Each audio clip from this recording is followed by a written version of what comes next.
Scribble Kibble, the animation show. You went to college for this? What's it like to work for an animation studio? Well, that depends on what your job there is, how big your studio is, and whether or not you're producing for episodes or for a feature-length film. For today, let's stick to episodes, and as far as jobs go, you'll get a basic idea of what they are by looking at how an episode of Steven Universe is made. First, a small team plans the overall arc for the whole season, and then comes up with episode ideas. Once the ideas are ready, if the show is script-based, then writers draft up each episode. But if the show is storyboard-driven, like Steven Universe, there are no scripts. Instead, one writer makes a skeleton outline of major plot points, and it's the storyboard artists who then flesh out each episode, write the dialogue, draw the key emotional expressions, and come up with a finished storyboard. When the storyboard is approved, everything happens at once. Background art, rough cut music, voice acting, rough animation. All of the art and audio from these jobs roll up into an animatic, which is like a giant reference movie that the animators use to make the episode. Outsourcing the animation part of a TV series is pretty common. So, for Steven Universe, 2 different Korean studios animate the show. And within those studios, some people will be in charge of character animations, some might focus only on special effects or lighting or cleanup. Some are supervisors who make sure nobody falls behind and pick up slack wherever it happens to be that day. The studios send finished animation back to the US a piece at a time, and as each piece arrives, the Steven Universe team fixes animation errors and adjusts parts that might not look right. While this is going on, a sound designer adds sound effects and the final version of the music, put the corrections and finished audio together, and you get the semi-final episode. The production team and the network executives review the episode, and on rare occasions, something still needs to be changed. And at this point, it's really expensive to do that, but it does happen rarely. After that final review, you get your episode. And here's the real kicker. At any given time, the studio is making multiple episodes. So when the animators begin working on episode 1, the storyboard artists are doing 2, and the writers are writing episode 3. That's a really simplified version, but that's basically how it works. And if you're interested in show production process at all, there's a fantastic book which describes all of the Steven Universe production process in far more detail, and that book is called Steven Universe: Art and Origins.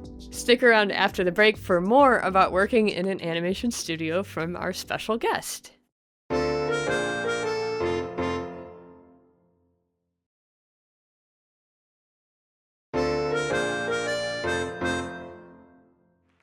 Now that you generally know how TV animation happens, what is studio life really like? Well, let's talk to an animator who's worked at one. Please welcome Onion Skin.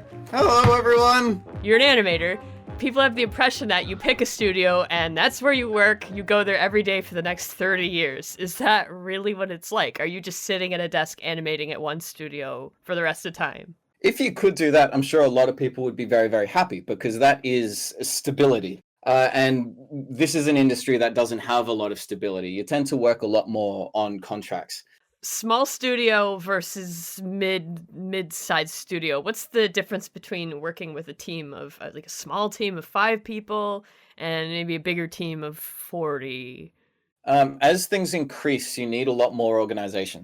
So when I was in the smaller one, this is when we were doing the Doctor Who animations.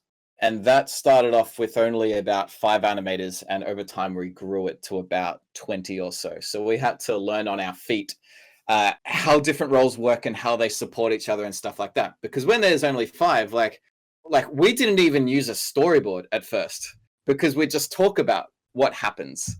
But when we got to about 25 to 30 people, then we realized that continuity was starting to fall down. So that's when layout artists come into it, and you employ someone full-time where basically their job is to make sure that every character is situated in the right spot. What's your day-to-day life when you're actually going to the studio and you're here to produce the show and you have a deadline? Depending on the show, it's sometimes just a Monday to Friday, 9 to 5, and that's kind of it.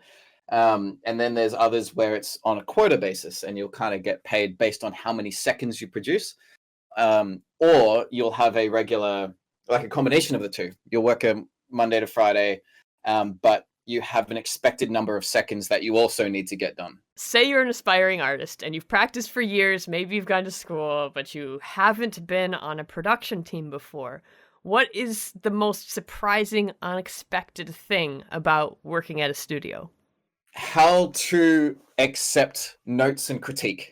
When you spend a lot of time putting your heart and soul into something, and then a director or a lead will just slam it and just tear it apart, and a lot of the time just say, do this again from scratch, and you're like, man, that took me a whole day. That is very humbling, and you kind of just gotta get used to it and take it on the chin, and that's how it goes.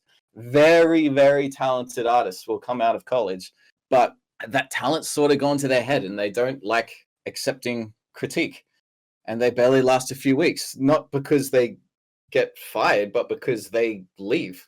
And it's a real shame, because they have so much potential, but it's their ego gets in the way. Yeah, learning to accept critique. It's a long road. I think it's hard for some people. This has been so great. Thank you for coming on the show, and I hope that we'll see you back again some other time. I hope so. There's much more to talk about. So much to talk about that we ended up starting a podcast called Animoot. Catch that and today's guest star Onion Skin in the description below.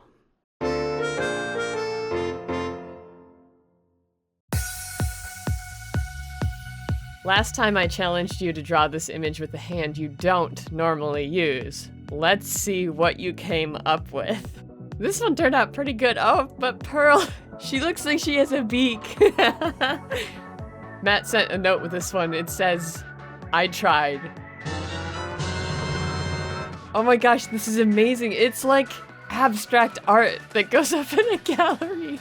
Jeez, this is really good. Did you trace it? Even if you traced it with your offhand, it's like, yeah, you're ambidextrous. You can use both hands. I love this one so much. Oh dear, we want death.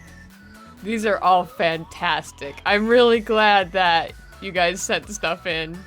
Wow, this is completely done with the non-dominant hand, and it's pretty amazing. I'm impressed. There was an attempt. Absolutely beautiful. Yes.